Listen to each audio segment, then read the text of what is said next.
मानो होननानै बुङोब्ला इउपिपिएलनि मानसिफ्रानो बिथांमोनानो दैदेनगिरिफ्रानो मिथिगौ सानजा सोनाब सा खोला दिनै बिपिएफनि ढौआ माबादि जाबोदों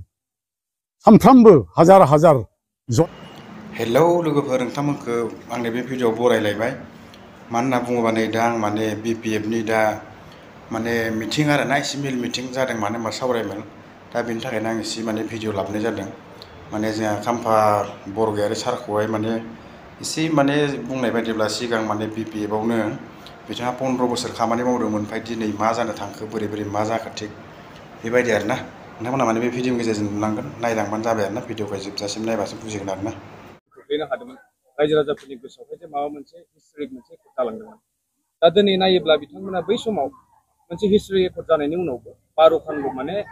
समस्थियावहाय देरहानो हादोंमोन दिनै फैयै फैयै 2025 मायथाइयाव जितु बिसायख'थि जानो थांगासिनो दं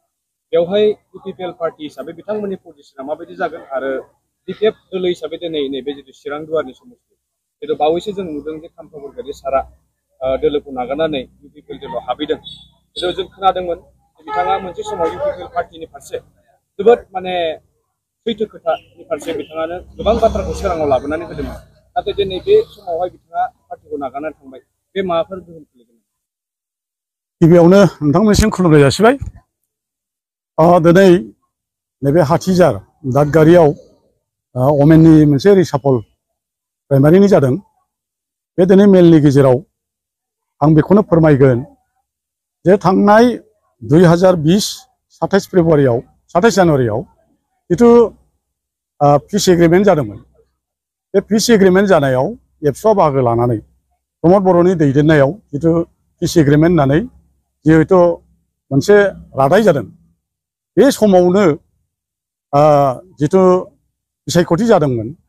बेवहाय इसेबां ढौ जानाय मोनसे आन्दलननि गेजेरजों दैदेननाय सुक्ति जानायनि उनावबो इउपिपिएल पार्टीया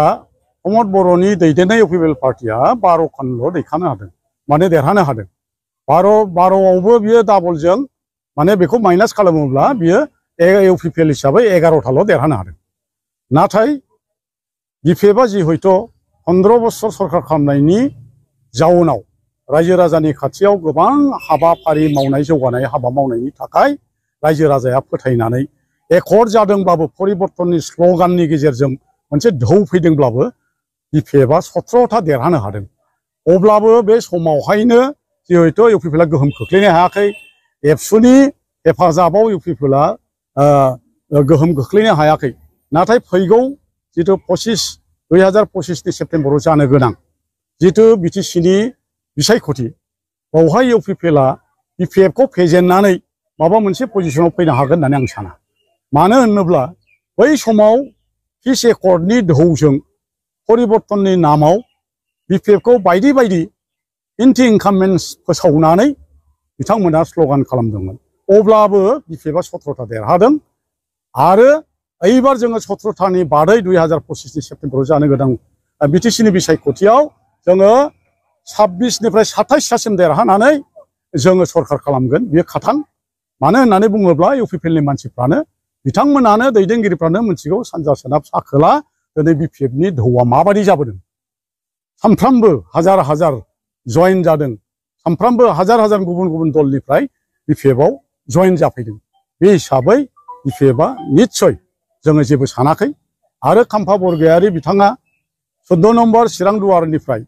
बिथाङा बिपिएफनि जिथु बिजाथि जाबाय थायोमोन बिथाङा जिहेतु 15 बोसोर बिटिसिखौ सालायदोंमोन डिप्युटि चिफ हिसाबै बिथाङानो लुखांदोंमोन बिथाङानो बानजायदोंमोन बे ओनसोलखौ नाथाय बिथाङा हरखाबै मा खारनाव बिथाङा इउपिपिएलआव थांखो जों बेखौ बुजिनो हाला बयहाबो डेम'क्रेटिक अधिकार हिसाबै बिथाङा थांबाय जों बेखौ बुंनो थाङा नाथाय खाम्फा बरगयारि सारा थांनायनि उनावबो नाथाय दिनै बे 14 नम्बर चिरां दुवार जिथु समस्ति बिटिसि समस्ति बियो दिनै खम जायाखै बिपिएफनि ढौआ खम जायाखै एबार बिपिएफनि जिथु जनमुखि बियो बारानिफ्राय बारा जादों दिनैबो बिदिनो जों नुदों मैया दाख्लैबो आरो उनावबो बारानिफ्राय बारा जागोन एबार जोङो